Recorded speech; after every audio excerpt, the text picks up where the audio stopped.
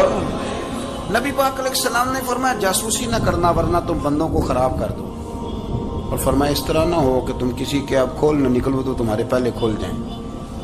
یہ جو ذوق ہے نا یہ ختم کریں، چھوڑیں، مطلب آپ کس چکر میں پڑے ہوئے ہیں، اتنی زیادہ توجہ کرنے کی کیا ضرورت ہے؟ نے کام سے کام رکھیں، اس میں بندہ تھوڑا سا نا آسان رہتا ہے۔ یہ جو بہت زیادہ ٹٹولنے والے لوگ ہوتے ہیں نا وہ بےچارے پھر عمر ٹٹولتے ہی گزار دیتے ہیں، اس لیے کہ مزاج ہی بہت پکا ہے، گوری کا منہ کھول کے اندر تک ہاتھ ڈالنا، تو پھر کئی دفعہ سامنے سے بچھو بھی لڑ جاتا، خرابی ہوتی۔ تو جاسوسی کی جاتی تھی، اس نے بھی جاسوس بھیجے، کیونکہ قبیلوں کے لوگ تھے، کچھ مسلم کچھ کافر، پہچانے نہیں جاتے تھے لوگ، تو کچھ لوگ اس نے بھیجے، انہوں نے آ کے نا تحقیق کی،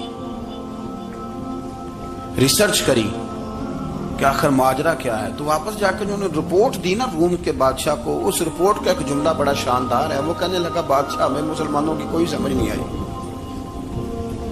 ہمیں کوئی سمجھ نہیں آئی۔ انہوں نے کہا کیوں نہیں سمجھ آئی؟ کہنے لگے یار عجیب بندے ہیں، جب رات مسلح پہ بیٹھتے ہیں تو یوں لگتا ہے ان کا دنیا سے رشتہ ہی کوئی نہیں، کوئی کسی کو نہیں جانتا، کوئی اپنے دکھ سنا کے رو رہا ہے، کوئی اپنی بات کر کے رو رہا ہے، لگتا ہے کہ ان کا کوئی رشتہ ہے ہی نہیں جب مسلح پہ بیٹھتے ہیں۔ اور فرمایا جب سویرے یہ جہاد کرنے نکلتے ہیں تو لگتا ہے ان سے زیادہ دلیر ہی کوئی نہیں، حالانکہ جو مسلحوں پہ رونے دھونے کے لوگ ہوتے ہیں وہ کئی دفعہ جہاد میں کام نہیں کرتے، لیکن عجیب لوگ ہیں کہ رات کے راہب ہیں دن کے مجاہد ہیں، کوئی سمجھ نہیں آتی۔ میرے عزیز، ان لوگوں نے مسلح آباد کر کے رکھا، تلاوتیں ان کا ذوق رہی، منظر روز پڑھنا، اسباق پڑھنا، وظائف پڑھنا، یہ ان کا ذوق رہا۔ اعلیٰ حضرت بریلوی رحمت اللہ نے 1000 کتاب لکھی ہے، لیکن الوظیفۃ الکریمہ کے نام سے جو وہ صبح و شام وظائف پڑھتے تھے وہ الگ انہوں نے ان کو بیان کیا، پابندی کے ساتھ اپنی اللہ اللہ کرتے۔ شیخ شہاب الدین سہروردی رحمت اللہ علیہ، اس پر ایک بندے نے اعتراض کیا، اس نے کہا جی آپ کس قسم کے صوفی ہیں، مرید بیٹھے ہیں اور آپ وہاں نفل پڑھ رہے ہیں؟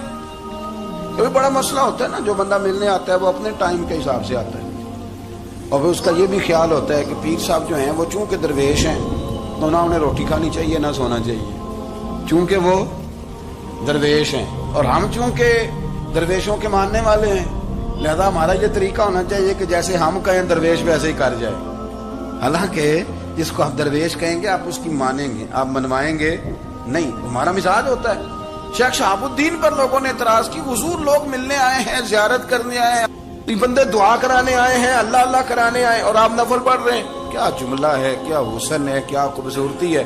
فرمانے لگے رب رسول سے مانگنے کے لیے مصلی بچھایا ہے، اگر وہاں سے مانگوں گا نہیں تو تمہیں دوں گا کیا؟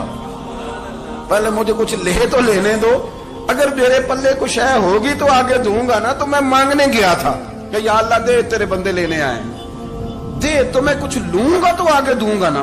لیکن ہمارا یہ سٹیٹس، یہ مزاج، یہ شعور نہیں ہے۔ گپیں، کہانیاں، داستانیں، گفتگو، خطابت، واز، کیا بات، لیکن اگر کچھ کرنے کا کام ہو تو وہ نہیں ہم سے ہوتا۔ میرے نبی کریم علیہ الصلوۃ والسلام نے مصلی سے دل لگانے کا درس دیا، حضور نے توجہ دلائی، صحابہ اس ذوق کے حامل لوگ تھے، وہ کوشش کرتے تھے۔ جناب صدیق اکبر رضی اللہ تعالیٰ عنہ کا عبادت کا مزاج ہمیشہ قائم رہا۔ حضرت عمر فاروق ساری رات اللہ کے حضور کھڑے رہے۔